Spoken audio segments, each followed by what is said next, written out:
কাজ হচ্ছে না। একবার মনে করিয়ে দিই, ঠিক যে কাজটি করতে বারণ করেছিলেন পশ্চিমবঙ্গের মাননীয় মুখ্যমন্ত্রী, সেইটি রিপিট করা হচ্ছে। আমরা জানি আমাদের পশ্চিমবঙ্গের মাননীয় মুখ্যমন্ত্রী মমতা বন্দ্যোপাধ্যায়কে কিভাবে সম্মান প্রদান করতে হয়, আমরা জানি। আমাদের দয়া করে জ্ঞান দেবেন। তিনটে প্রজেক্ট 15 দিনের মধ্যে বন্ধ হয়ে গেছে। এটা কেন হয়েছে? একটা তো সম্পূর্ণ মিথ্যে কথা। কেন আজকে আমার কাজ বন্ধ হয়েছে, কেন জয়দীপদার কাজ বন্ধ হয়েছে, এই প্রপার ব্যাখ্যাটা চাই। আপনি প্রথমে আক্রমণ করলেন, তারপরে সংবাদ মাধ্যমে গিয়ে সবকিছু বলে দিলেন, তারপরে মেলের কি জবাব দেবো? আপনারাই তো সব উত্তর দিচ্ছেন, আপনারাই প্রশ্ন করছেন, আপনারাই উত্তর দিচ্ছেন। ফেডারেশন সুযোগই তো পাচ্ছে না।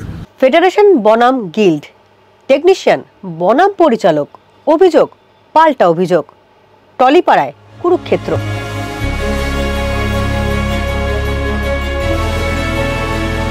পরিচালক সৃজিত রায়ের সেট বানানোর কাজ বন্ধ হওয়া থেকেই বিবাদের সূত্রপাত।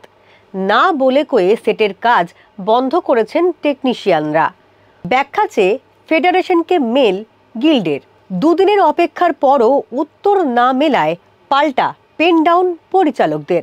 পরিস্থিতি সামাল দিতে শেষ পর্যন্ত পদক্ষেপ সরকারের। সিরিয়ালের সংসারে ধিকি ধিকি জ্বলা আগুন আপাতত ধামাচাপা। 51বর্তী পরিবার মানে সেখানে সুখ, দুঃখ, ভালোবাসা, কান্না, অভিমান, অনুযোগ নিয়ে হয়।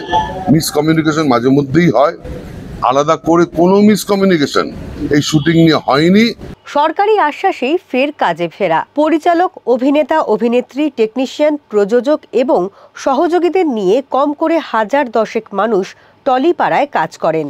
মূলত ধারাবাহিকের সঙ্গে যুক্ত রয়েছে এমন মানুষের সংখ্যা প্রায় 8000।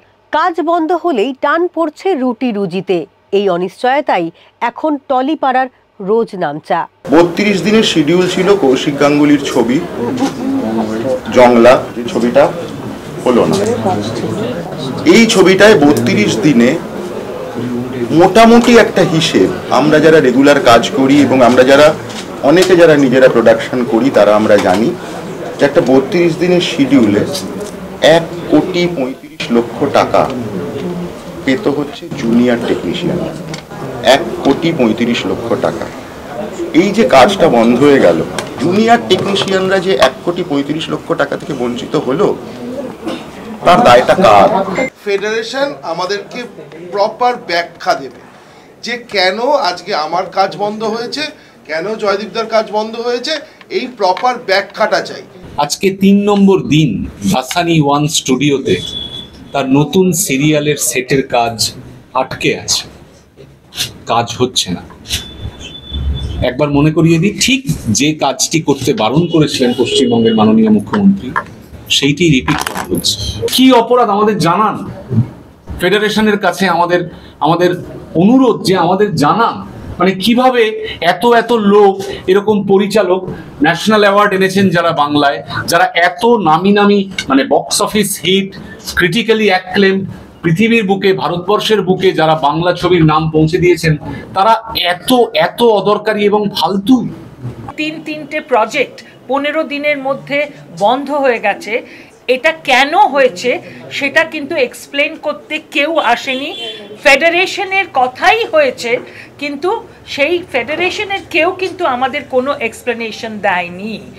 আপনি প্রথমে আক্রমণ করলেন, তারপরে সংবাদ মাধ্যমে গিয়ে সবকিছু বলে দিলেন, তারপরে মেলের কি জবাব দেবো? আপনারাই তো সব উত্তর দিচ্ছেন, আপনারাই প্রশ্ন করছেন, আপনারাই উত্তর দিচ্ছেন। ফেডারেশন সুযোগই তো পাচ্ছে না। কৌশিক গঙ্গোপাধ্যায়ের ছবি জংলা নিয়ে জট, আটকে জয়দীপ মুখোপাধ্যায়ের ওয়েব সিরিজ, থমকে পরিচালক সৃজিত রায়ের নতুন ধারাবাহিকের সেট বানানোর কাজ। এখানে সবাই খুবই বিক্ষুব্ধ, সবাই ক্ষুব্ধ যে পরিচালকদের এইভাবে অবমাননা করাটা আমরা মেনে নেব না। একটা তো সম্পূর্ণ মিথ্যে কথা। প্রত্যেকটি চ্যানেলকে আমরা চিঠি পাই, চ্যানেল প্রত্যেকে বলে যে আমরা শুটিং বন্ধ করতে চাই না। প্রডিউসার বলছেন আমাদের পক্ষে শুটিং বন্ধ করা সম্ভব নয়। তবে কেন শুটিং বন্ধ হলো, এর জবাব তাদের দিতে হবে। কৌশিকবাবু তো এসেছিলেন, এসে আলোচনার মাধ্যমে সমাধান সূত্র পার করেছে। আলোচনা হতে পারতো। আজকে যখন বন্ধ হয়েছে, তো আলোচনা রাস্তাটা বন্ধ, ওনারাই বন্ধ করলেন, আমরা বন্ধ করিনি। কিন্তু কলকাতার অধিকাংশ ধারাবাহিকের কাজই হয় ইন্দ্রপুরী, দাসানী, টেকনিশিয়ান স্টুডিওয়ে। শুটিং হয় 37টি ফ্লোরে। বিগত সময়ে 29টি ফ্লোর সচল থাকলেও 8টি ফ্লোর ছিল অচল, যার মধ্যে 4টি ফ্লোরে কাজ থেমে থাকার কারণ ঘরোয়া বিবাদ। এটা একটা 51বর্তী পরিবার, একটা 51বর্তী পরিবারের বৃহৎ পরিবার, প্রায় 12 থেকে 14,000 লোকের একটা পরিবার। এই পরিবারের সমস্যা আছে, সমস্যা ছিল, আগামী দিনেও সমস্যা থাকবে, কিন্তু আমরা সবাই মিশে মিটিয়ে সবাই আমরা চাই আমাদের ইন্ডাস্ট্রি ভালো, সবাই কাজ করতে চাই। জোড়া মন্ত্রীর পদক্ষেপ, আপাতত কাজে ফিরছেন টেকনিশিয়ানরা, অবস্থান নরম করে পরিচালনায় ফিরছেন পরিচালকেরাও। তবে সংশয় কিন্তু থেকেই যাচ্ছে, এভাবে আর কতদিন?